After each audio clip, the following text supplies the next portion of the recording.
سب سے پہلے تو میں تحریک تحفظ آئین پاکستان کو سلام پیش کرتی ہوں کہ اس گھٹن زدہ ماحول میں بھی انہوں نے مزاحمت کا راستہ چنا ہے، جو کہ ایک بہت مشکل راستہ ہے۔ میں اپنی بات کا آغاز ادھر سے کرنا چاہوں گی کہ کچھ ماہ پہلے تحریک تحفظ آئین پاکستان نے ایک کانفرنس رکھی تھی، جس میں میرے ساتھ بیٹھی ہوئی تھی ایک لڑکی مازیب شفیق۔ بلوچستان سے وہ لڑکی تعلق رکھتی ہے، اور وہ اس لیے تحریک تحفظ آئین پاکستان کی کانفرنس میں آئی تھی کیونکہ اس کے جو انکل ہیں وہ دسمبر 2018 میں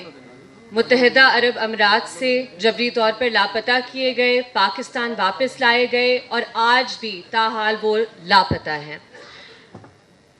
اس بچی کو اس کا انکل واپس نہیں مل سکا، لیکن چند روز پہلے اس بچی کے والد کو بھی جبری طور پر لاپتہ کیا گیا ہے بلوچستان سے۔ اس کے ساتھ ایک اور ادھر بچی بیٹھی ہوئی تھی، نادیہ بلوچ ان کا نام ہے۔ وہ ڈاکٹر مارنگ بلوچ کی بہن ہے۔ ڈاکٹر مارنگ بلوچ آپ سب کو پتہ ہوگا کہ پچھلے 8 سے 10 مہینے سے وہ ناحق قید ہیں ہدا جیل میں۔ ان کے ساتھ تمام جو بلوچ یکجہتی کمیٹی کی لیڈرشپ ہے وہ بھی ناحق قید ہے، اور آج بھی ساؤتھ وزیرستان کی آواز علی وزیر بھی پابند سلاسل ہے۔ میں یہ بات کرنا ضروری سمجھتی ہوں کہ میں خود جب میری والدہ عمران خان کی حکومت میں وزیر تھی، میں خود پی ٹی آئی کی بہت سخت تنقید کرتی تھی، لیکن یہ بات پی ٹی آئی یا عمران خان کی نہیں ہے، یہ بات ہے پاکستان کی عوام کی، پاکستان کے عوام کے مینڈیٹ کی، اور کسی کو یہ حق نہیں ہے کہ پاکستان کی عوام کے مینڈیٹ پر دن دہاڑے ڈاکہ ڈالا جائے۔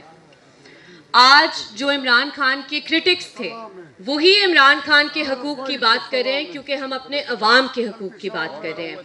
آج مجھ جیسے لوگ جو پی ٹی آئی کے ناقد تھے تیار ہیں کہ ہم بھی جا کر اڈیالہ جیل کے باہر کھڑے ہوئیں ان کی بہنوں کے ساتھ، جن پر کبھی ٹیئر گیس استعمال کیا جاتا ہے، کبھی واٹر کینن استعمال کیا جاتا ہے، کبھی تیزاب ان پر پھینکا جاتا ہے، کیمیکل استعمال کیا جاتا ہے۔ تو ہمیں مل کر اس کی مذمت کرنی چاہیے، چاہے وہ ڈاکٹر مارنگ بلوچ ہو، چاہے وہ عمران خان ہو، چاہے وہ علی وزیر ہو، ہم سب کو ایک ہی آواز میں ان کی ناحق قید کی مذمت کرنی چاہیے، ان کے لیے سڑکوں پر آنا چاہیے، احتجاج کرنا چاہیے، مزاحمت کرنی چاہیے۔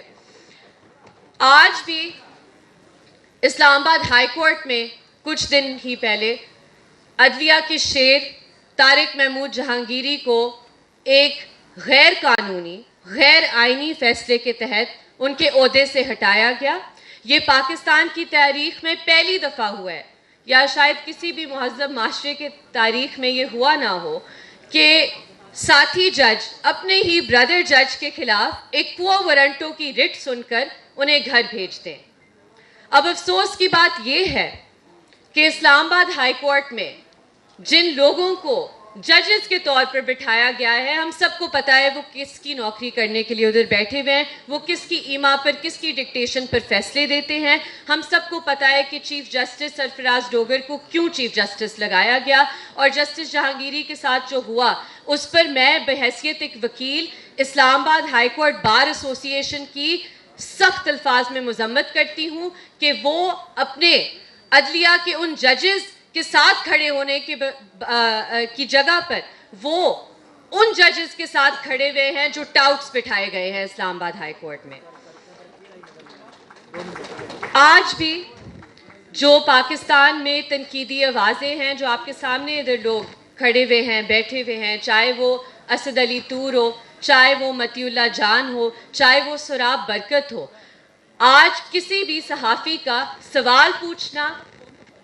کسی کا احتساب مانگنا یہ جرم بن چکا ہے۔ آپ اگر کوئی سچی بات کریں گے تو آپ کے خلاف پیکا کا پرچہ ہوگا، آپ کو ایک شہر سے دوسرے شہر پورا پاکستان کا ٹور کروایا جائے گا، پوری پاکستان کی جیلوں میں رکھا جائے گا۔ کیوں؟ کیونکہ آپ تنقید کرتے ہیں، آپ سچ بولتے ہیں۔ سچ بولنا اس ملک میں جرم بن چکا ہے۔ آج بھی 27ویں اور جو 26ویں ترمیم ہے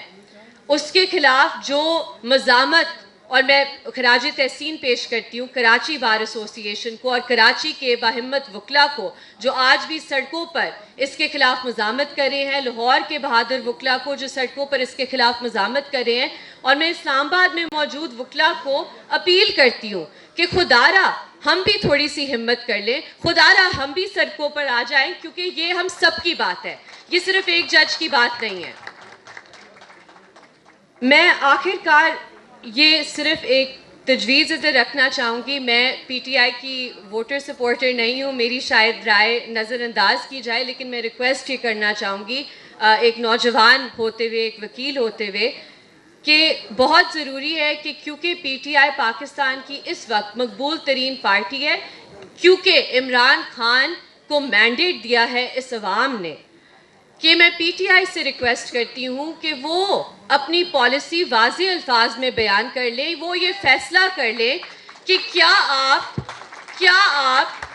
سہیل آفریدی صاحب والی مزاحمت چاہتے ہیں یا آپ مفاہمت کا راستہ چاہتے ہیں، کیونکہ جو قابض ہے ہم پر، جو جابر ہے، جو ظالم ہے، اس سے مفاہمت نہیں کی جا سکتی، اس کے سامنے صرف مزاحمت کی جا سکتی ہے۔ تو میں درخواست کروں گی کہ اس پر آپ ایک بہت کلیئر پالیسی فریم کریں، اپنے کارکنان کو بھی ڈس اپوائنٹ نہ کریں جو سڑکوں پر آنے کے لیے تیار ہیں، جو ہر بار سڑکوں پر آ کر گولیاں کھاتے ہیں، ان کے لیے، اس عوام کے لیے یہ فیصلہ کر لے کہ ہم نے صرف اور صرف مزاحمت کی سیاست کرنی ہے، ہم سب آپ کے ساتھ ہیں، ہم سب آپ کے شانہ بشانہ کھڑے ہوں گے۔ بہت شکریہ۔ بہت شکریہ ایمان حاضر مزاری صاحبہ۔